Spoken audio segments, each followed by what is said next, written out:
Chương trình truyền hình Việt Nam Cộng hòa Thịnh Đốn xin kính chào quý vị. 35 năm trước, khi mà người Việt Nam di tản ra khỏi Sài Gòn, khi Cộng sản cưỡng chiếm tại thủ đô Việt Nam, miền Nam, thì tất cả những đoàn tàu hải quân ra vượt thoát khỏi Việt Nam.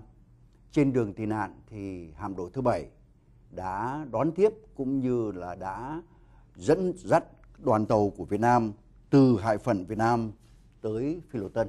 Thưa quý vị, trong tháng 7 tới, vào ngày 10 tháng 7, những quân nhân Hoa Kỳ trên hạm đội thứ 7 họ sẽ về vùng Hoa Thịnh Đốn để nhớ lại 35 năm về trước, và cuốn phim di tản của Việt Nam lần đầu tiên sẽ được thực hiện bởi Bộ Hải quân Hoa Kỳ.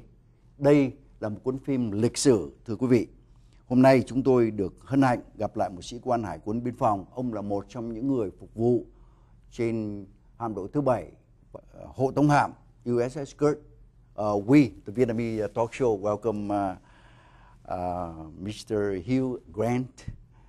It is special for 35 years ago to see you again. Me too. Thank you.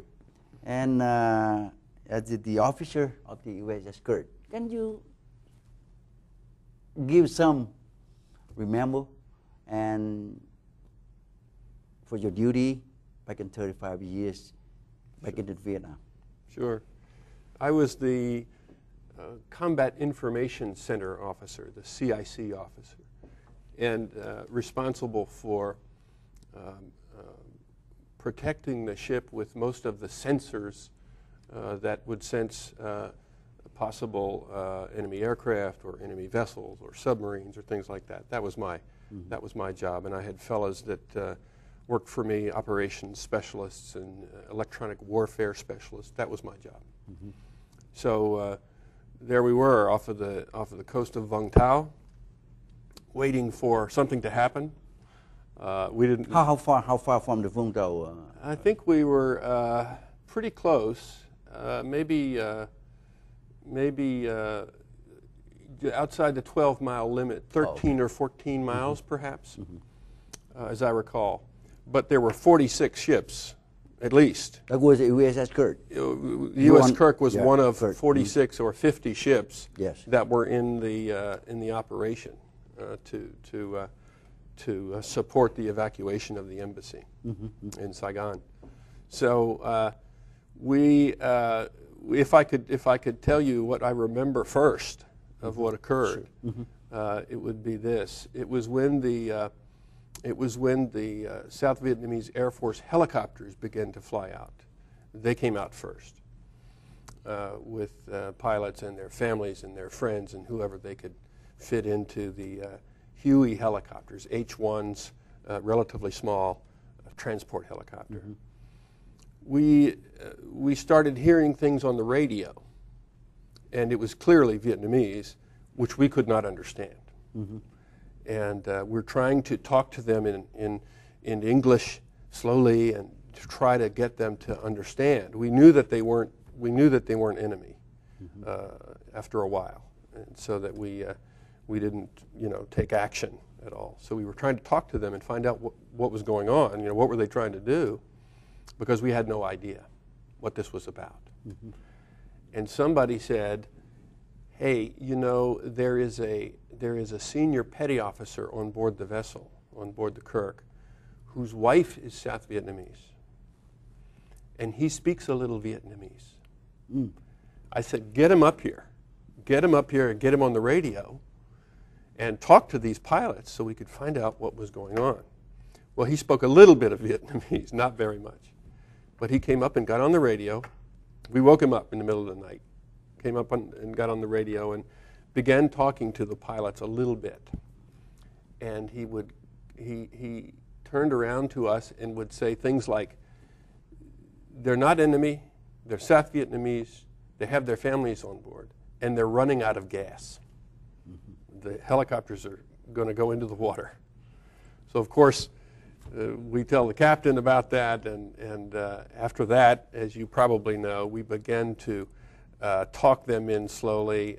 Well, Of course, the captain tried to get permission from the upper command that was in the Blue Ridge, the USS Blue Ridge, and they said, stand by. And he said, well, we're going to land them anyway. So he gave the order to begin landing these helicopters before they crashed into the sea because they ran out of gas. So we started doing that, right? And this is in the middle of the night. So we began to land helicopters, and people were there. Your countrymen were there, and they had their families with them, and they had bags of clothes and bags of treasures and whatever they could carry with them.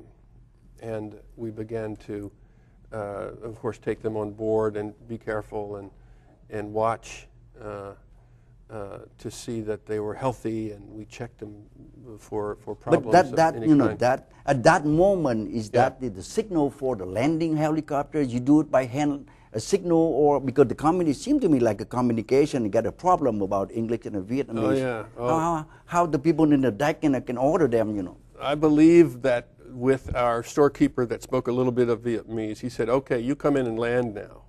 And we had landing signals officers, people who, because we have our own helicopter on the Kirk, and so this landing signals officer, LSO, knows how to tell a helicopter pilot to move a little left, move a little right, go up, go down, and then set it down.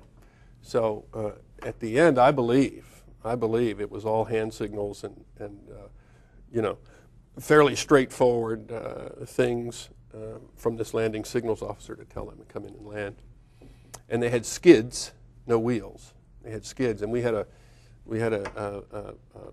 large flight deck for a helicopter, and of course they slid around on the deck, and it was a lot of new territory for us. We didn't land helicopters on board with skids. We had wheels. So on the information, the room, you saw that in your own eyes? No. I saw some later on. I was still up in Combat Information Center at this time because that was my duty station. And of course, we were still concerned about maybe the North Vietnamese were going to chase them out and shoot them down, and we had no idea. We didn't know what was going to happen. Right?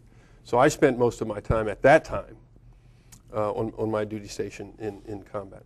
These other things I heard from other people. And then later on, when I was off duty, then I came back and began to see some of this with my own eyes. So what we learned quickly was that the Kirk was known as a place that was going to land helicopters.